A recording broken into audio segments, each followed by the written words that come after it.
हवामान विभागानं वर्तवलेल्या अंदाजानुसार काही भागात पावसानं अक्षरशः हाहाकार माजवलेला आहे। रत्नागिरीच्या संगमेश्वर तालुक्यात सलग तिसऱ्या दिवशी अवकाळी पावसाची जोरदार हजेरी पाहायला मिळाली आहे। बाजारपेठ अक्षरशः जलमय झालेले आहेत। संगमेश्वर तालुक्यात सलग तिसऱ्या दिवशी अवकाळी पावसानं जोरदार हजेरी लावली आहे।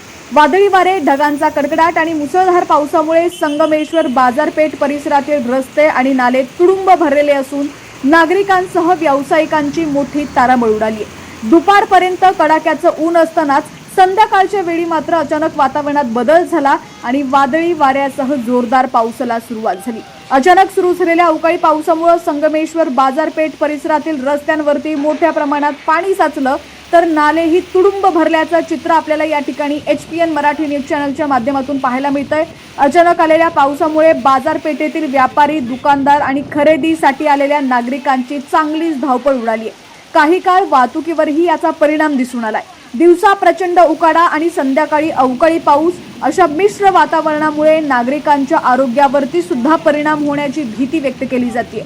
दरम्यान सलग सुरू असलेल्या अवकाळी पावसामुळे कोकणातील प्रमुख हंगामी पीक असलेल्या आंबा उत्पादक शेतकऱ्यांची चिंता वाढली आहे। सततच्या पावसामुळे आंबा पिकाला मोठा फटका बसण्याची भीती व्यक्त केली जाते। दरम्यान राज्यातील तुमचा जिल्हा कोणता आणि तुमच्या जिल्ह्यात सुद्धा हवामानाची काय स्थिती आहे ती सुद्धा आम्हाला कमेंट्सच्या माध्यमातून नक्की कळवा। या बातमीला जास्तीत जास्त शेअर करा। पाहत रहा HPN मराठी न्यूज।